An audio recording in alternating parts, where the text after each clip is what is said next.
بسم اللہ الرحمن الرحیم۔ حضرت سیدنا مولا علی کی بارگاہ میں دو آدمی ہو کر پیش کہنے لگے، اے مولا علی، ہم آپ سے سوال پوچھنا چاہتے ہیں۔ حضرت سیدنا علی نے فرمایا، پوچھو، کیا پوچھنا چاہتے ہو؟ ان میں سے ایک آدمی کہنے لگا، اے مولا کائنات، میں یہ بات جاننا چاہتا ہوں کہ کون سے لوگ ہوتے ہیں جو دراز عمر پاتے ہیں اور وہ کون سے لوگ ہیں جو جلدی مر جاتے ہیں۔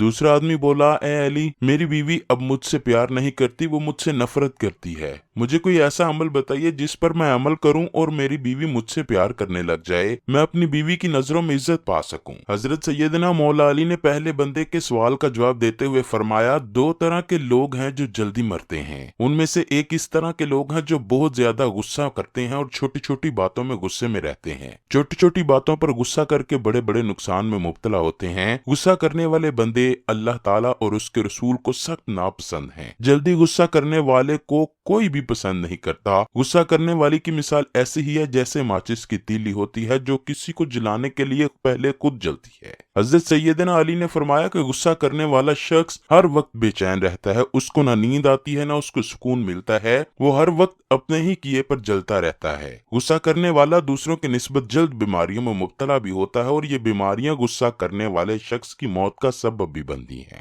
ناظرین گرامی، غصہ انسان کا باطنی اظہار ہے۔ جب بھی کوئی بات انسان کے مزاج کے خلاف ہو جائے جو کہ انسان کو ناپسند گزرے تو اسے غصہ آتا ہے۔ غصہ کرنا ہر شخص کی فطرت کا لازمی حصہ بھی ہے، لیکن جب کوئی شخص حد سے زیادہ اپنے آپ کو غصے میں مبتلا کر لیتا ہے تو وہ آپے سے باہر ہو جاتا ہے۔ اس حالت میں یا تو غصہ کرنے والا شخص دوسرے کا کوئی نقصان کرتا ہے یا پھر وہ بلڈ پریشر کے مریض میں مبتلا ہو جاتا ہے۔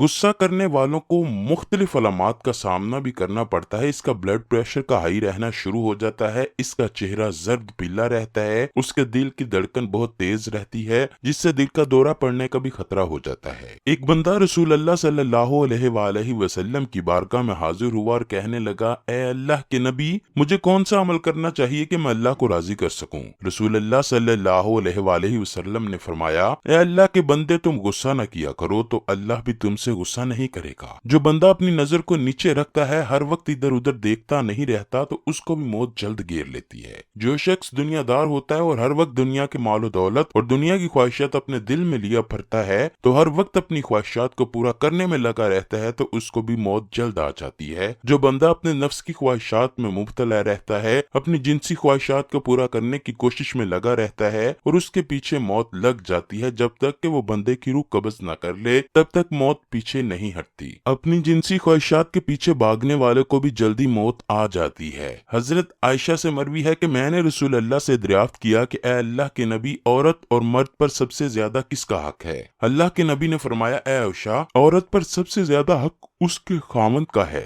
اور مرد پر سب سے پہلا حق اس کی ماں کا ہے۔ اسی طرح حضرت علی نے دوسرے شخص کو مخاطب کیا جس نے یہ سوال کیا تھا کہ میری بیوی مجھ سے نفرت کرتی ہے۔ آپ اسے فرمانے لگے، اپنی بیوی کو جا کر یہ واقعہ بیان کرنا کہ ایک دفعہ ایک لڑکی رسول اللہ صلی اللہ علیہ وآلہ وسلم سے استفسار کرنے لگی کہ شوہر کا بیوی پر کیا حق ہے، تو رسول اللہ صلی اللہ علیہ وآلہ وسلم نے فرمایا کہ بیوی پر شوہر کا حق اتنا بڑا ہے کہ اگر شوہر پر کوئی زخم ہو اور بیوی اسے چاٹ لے، یا شوہر کے نتنوں سے پیپ یا خون بہے اور بیوی اسے چاٹ لے، تب بھی اس کا حق ادا نہیں کر سکتی۔ اس حدیث کو امام حاکم نے، علامہ منذری نے، علامہ حسمی نے صحیح کہا ہے۔ اس حدیث سے مقصود شوہر کے حقوق کی اہمیت بتلانا ہے۔ اس مضمون کی ایک اور روایت حضرت ابو ہریرہ سے بھی موجود ہے، اس کو بھی علامہ منذری نے اور حاکم کے حوالے سے صحیح کہا ہے۔ حضرت ام سلمہ سے مروی ہے کہ نبی کریم صلی اللہ علیہ وآلہ وسلم نے فرمایا، کسی عورت کا خاوند اس پر خوش ہے،